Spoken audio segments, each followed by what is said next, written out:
Did everything that we hoped it would from a competitive standpoint. Just kind of knocking the rust off, but getting everybody together. Everyone seemed energetic and together, so I thought it was a great first game. No, actually I wasn't. I felt really prepared coming into it. Had enough time. The off season was long, and so this is just a day that I've hoped for, a day that I've dreamt for a long time. So I'm appreciative of how the day went. What's the kind of culture that you want to build here? What Angel said is that it's competitive right away. It's a winning mentality.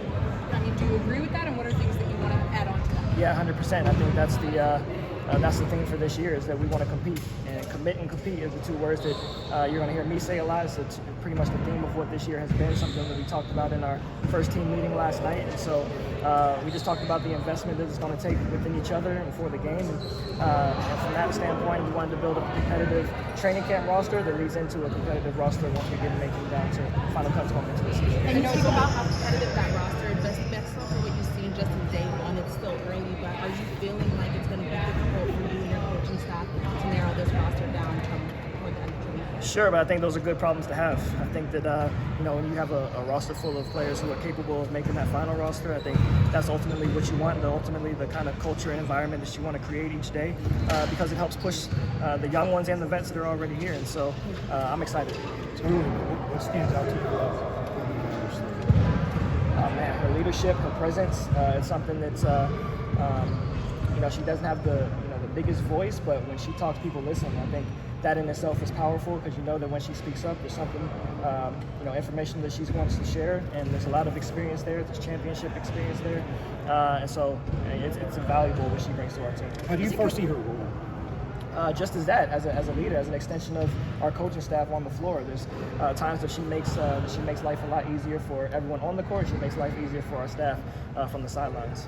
Coach, just on the two draftees that are not here at camp, can we get an update on Aisha Suka and when and if you expect she'll be here? And then on Koulibaly, I guess it felt a little confusing, like drafting her and then ending up bringing some undrafted players. So if we could just kind of clarify that sequence of events for us. Yeah, we're still sorting through some of that, but I think that they're both still excited to be part of the Sky, and we've been in constant communication in terms of what our expectations are moving forward, and whether it's this year, whether it's next year.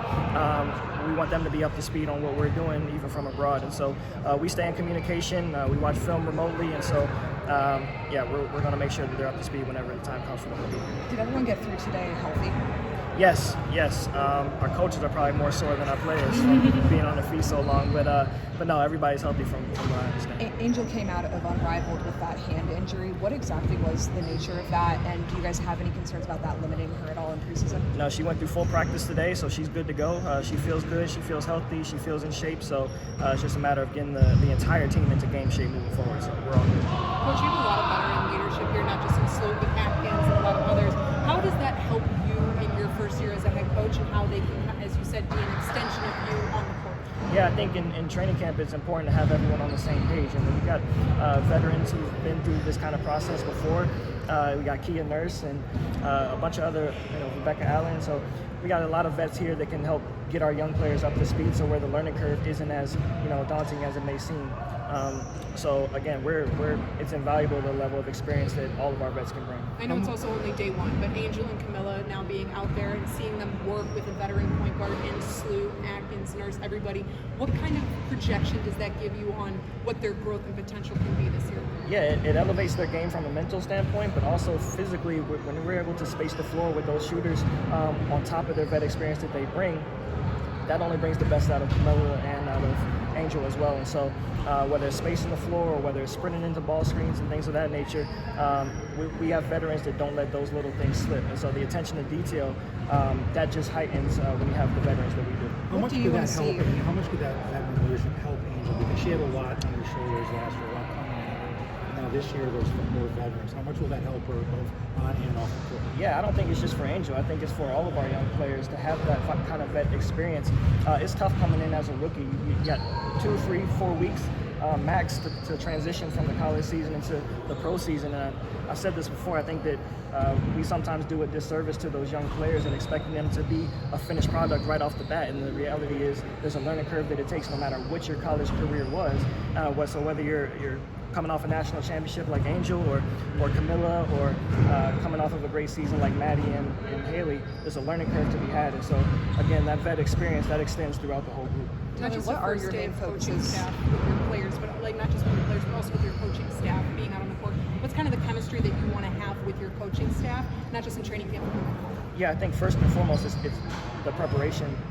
Coming in, we wanted to have a concise plan of what we wanted to do. We know that things are going to adjust as practice goes on, but we want that sense of preparation felt amongst the players too. They know, a lot of it has gone into planning the practice and how it's going to be, and so we want to feel that trust from them, and we want to create trust amongst each other because this is our first training camp together as well. So we're all going through it together. I think that's one of the cool parts about how this team has kind of formed, and so it's great. It's a great process to be part of. The next, please.